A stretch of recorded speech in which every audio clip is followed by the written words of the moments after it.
Hi out there, I'm going to show you how to get started with the transmission fluid change on a 2011 Saab 93X or X-wheel drive 6-speed automatic Aisin TF-80SC transmission.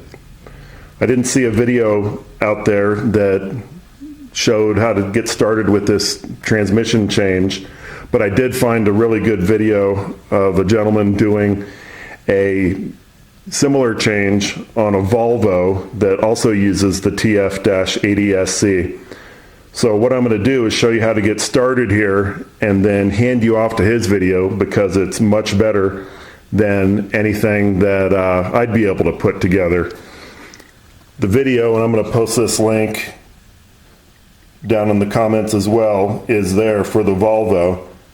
And now I'll show you how to get started on the Saab. This should apply to 2008 to 2011 Saab X-wheel drive 9.3s. And you'll notice that as we get into this, there's not the green plug that you see on some of the two-wheel drive or front-wheel drive transmissions. It's a little bit harder to get to.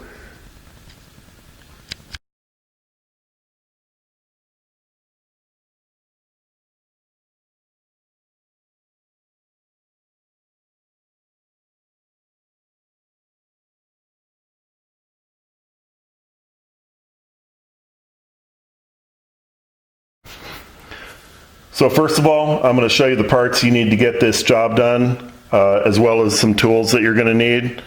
So first of all, I opted to go with the Aisin Type WS transmission fluid. You'll need 12 quarts of that. Notice that it is not the Mobile 3309 spec that's used in earlier Saabs, but it is compatible, this one, with AW-1 spec. There's also a Volvo transmission fluid that is compatible as well, so you can use that. First of all, to remove your battery, you're going to need a 10mm socket, so grab one of those. Next, after that, there's a battery clamp. You're going to need a 13mm socket to take that out. At the bottom of the battery tray, you're going to need a T40 Torx to remove 3 Torx bolts at the bottom, and you'll need a socket extension, and I'd recommend a ratchet because it's actually torqued down there pretty well. And in fact, Saab put some blue Loctite in their thread locker, so when you put it back in, I'd say they thought it was important to have it in there. I'd probably put some back then in there as well. Next, to get the fill cap off of the top of the transmission, you're going to need a T55 Torx bit.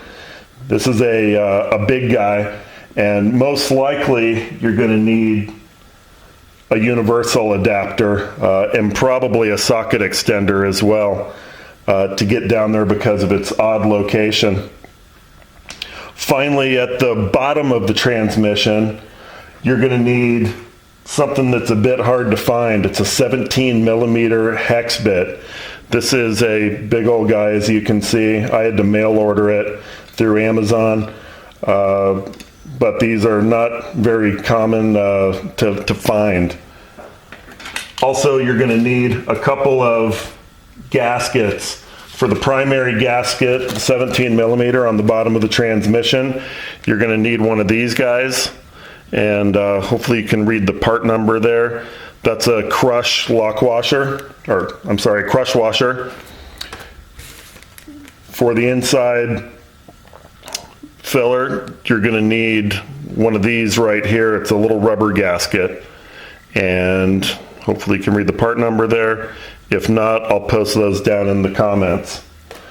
Finally, you're going to need a torque wrench, and I'm going to show you the torque specs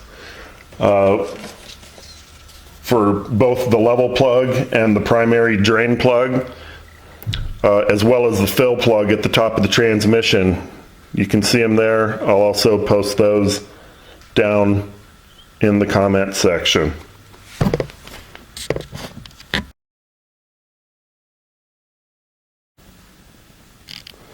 So next, using the laser on my infrared thermometer, I'm going to show you where you can find the fill plug as well as the drain plug under the hood of my Saab 93X. You won't find the green plastic piece like you'll find under the two-wheel drive Saabs, so it's a little bit harder to identify where this lives under the hood. There it is right there. That's the T55 fill plug that we're going to be removing in just a little bit.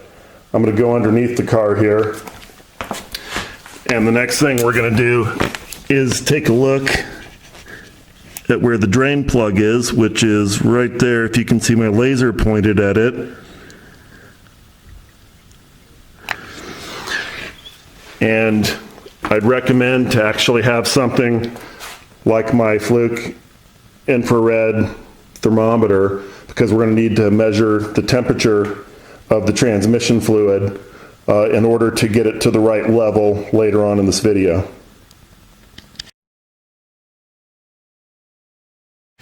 So the first thing we're going to do is take off the battery cover here. There's a hose that you got to take out of here that goes to the coolant reservoir, and mine just kind of lifts out of here. I've already loosened up with my 10mm socket the battery post connectors, so I'm going to take those off.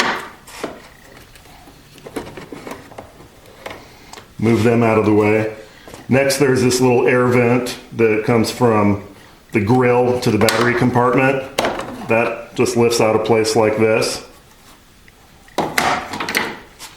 Next, there's a 13mm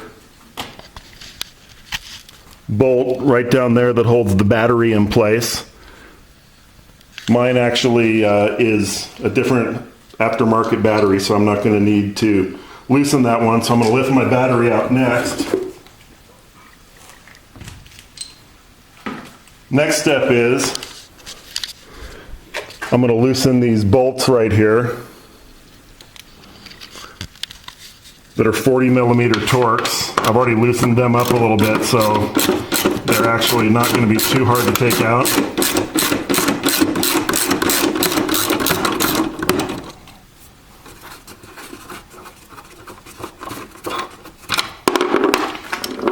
One.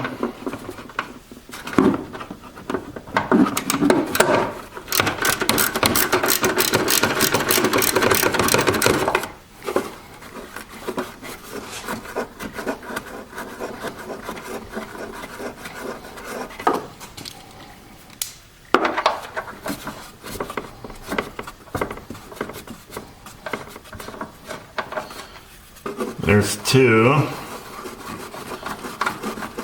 And actually, before I release that last bolt, I'm going to show you right here, there's a little clip that releases, I think this is a little fuse box, and you push that guy in and then pull up on the outside of this fuse box, and it slides out of its tracks, kind of like that. And now I'm going to release that last Torx bolt at the back of the battery compartment here.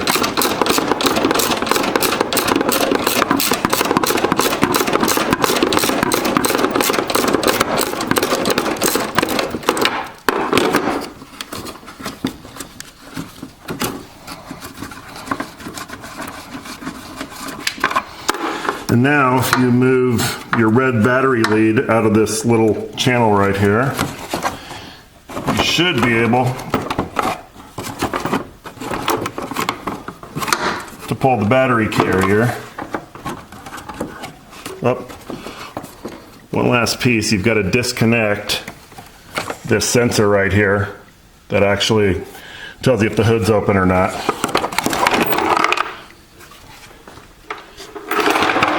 And now the battery's out.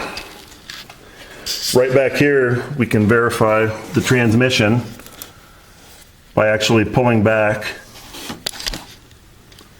this, and you can see the plate that says that it's a TF-80SC, and we have a little bit better access now to that T55 Torx bolt that's going to allow us to access the top of the transmission. And at this point, I'm going to hand it off to the other video that I told you about to change your transmission fluid. Best of luck. Hope this was helpful.